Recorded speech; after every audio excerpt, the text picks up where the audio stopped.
Hi friends, welcome to Pudhumalar vlogs. இன்றைக்கி ரொம்ப த்ரில்லிங்கான ஒரு வீடியோ பார்க்கலாமா? பொருட்காட்சி போயிருந்தோம் இல்லையா, அங்கே வந்து இந்த பேய் வீடு அப்படிங்கிறது உள்ளே வந்து போயிருந்தோம் பார்த்துக்குங்க. சரி, என்ன தான் உள்ளே இருக்குது அப்படின்னு சொல்கிறது தான் உள்ளே போய் பார்க்க போனோம். டிக்கெட் பார்த்திங்க அப்படின்னா 100 ரூபா கொடுத்து உள்ளே போனோம். 3 பேர் போனோம்.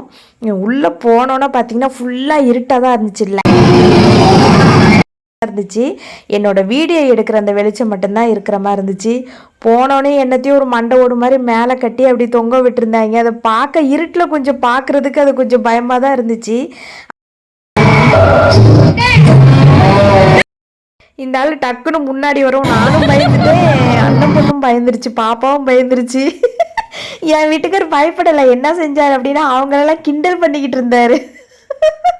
பொருட்காட்சியில் முன்னாடிலாம் வந்து ஃப்ரெண்ட்ஸோடு போவாங்களாம். இந்த மாதிரி வந்து பேய் வீடு உள்ளே போகும்போது அவங்க பயமுடுத்தும் போது ஃப்ரெண்ட்ஸ் எல்லாம் சேர்ந்து ஒரு மண்டையிலேயே கொட்டுவாங்களாம்.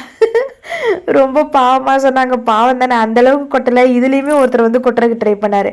முன்னாடி ஒருத்தர் பயமுடுத்துகிற பாருங்க, அதே தான் பின்னாடி திரும்பவும் வந்துட்டு அவர் தலையை மட்டும் ஆச்சாச்சு ஆட்டி ஆட்டி பயமுடுத்திட்டு இருந்தார். என்ன அப்படின்னா, பெரியவங்களை விட இந்த சின்ன பிள்ளைங்க வந்தாங்கன்னா அவங்கள்ட்ட தான் போய் எப்படியே பயமுடுத்துறாங்க. அது பாப்பா என்னையை பிடிச்சி கட்டி பிடிச்சி வச்சு கற்றுன்னு கத்திக்கிட்டு இருந்துச்சுன்னா அதுக்கு மேலே கத்துறேன்.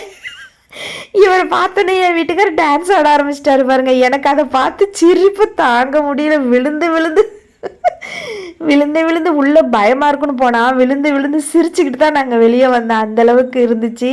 அந்த பேய் வீட்டில் பார்த்திங்க அப்படின்னா 2 பேர் தான் மொத்தத்தில் எனக்கு இருந்த மாதிரி இருந்துச்சு. வேறு யாருமே இல்லை. சும்மா ஒரு மாஸ்க் மட்டும் போட்டுட்டு அப்படியே இருட்டுக்குள்ளே வந்துட்டு நல்லா ஃபுல்லாக இருட்டு இருக்கனால அந்த பயங்கர சவுண்டு இருக்கனால என்ன செய்வோம் அப்படின்னா கொஞ்சம் பயப்படுவோம், அவ்வளோதான். சின்ன பிள்ளைங்க யாராவது போனால் அந்த சவுண்டுக்கும் அந்த முகத்தையும் பார்த்து கொஞ்சம் பயப்படுவாங்க. ஃபைனலாக கரெக்ட் வெளியில் லாஸ்ட்டு வரும்போது திரும்பவும் இந்த மாதிரி முகத்தை காட்டி கொஞ்சம் பயன்படுத்துகிறாங்க. இவ்வளோ தான். இதுக்கு வந்து ஒரு ஆளுக்கு 100 ரூபா டிக்கெட்டு. ரொம்ப எங்கள் வீட்டுக்கார பாருங்கள், அவர் மூக்கை பிடிச்சிக்கிட்டுறதுக்கு போகிறேன். ஒரு வகையில் முடிஞ்சிச்சு. கொஞ்சம் என்ஜாய் பண்ணோம், ஒன்றும் பரவாயில்ல. இவர் கதை பேச ஆரம்பிச்சிட்டார் என் வீட்டுக்காரர் அவங்கள்ட்ட போயிட்டு உள்ளே போயிட்டு. ஆனால் நாங்கள் ஸ்டார்டிங்கில் உள்ளே போனோடனே டக்குன்னு ஒரு சவுண்டு விட்டு ஒரு கற்றுன்னு நான் பயந்துட்டேன். இங்கே பார்த்தீங்களா, முகத்தை வச்சுட்டு என்ன ஆட்டுறாருன்னு. கரெக்டாக கூட சின்ன பிள்ளைங்க வந்தாங்கன்னா அவங்கள பார்த்துக்கிட்டு தான் அவங்க செய்கிறாங்க. என் வீட்டுக்கு கொட்டுறதுக்கு போகிறாரு மண்டையில். அப்புறம் சிரித்து வயிறு வலி எடுத்துட்டு அதுக்கப்புறம் அப்படியே நாங்கள் வெளியே வந்துட்டு அப்படியே கொஞ்சம் சுற்றி பார்த்துட்டு உடனே வீட்டுக்கு வந்து சேர்ந்துட்டோம்.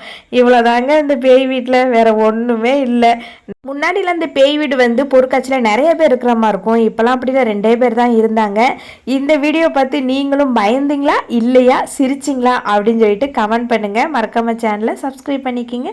இந்த வீடியோவுக்கு ஒரு லைக்கும் கொடுத்துருங்க. இன்னொரு நல்ல வீடியோவில் வந்து சந்திக்கிறேன். அது வரைக்கும் பாய். நாங்களும் அப்படியே ஹோட்டலில் சாப்பிட்டுட்டு வீட்டுக்கு வந்து சேர்ந்துட்டோம். பாய்.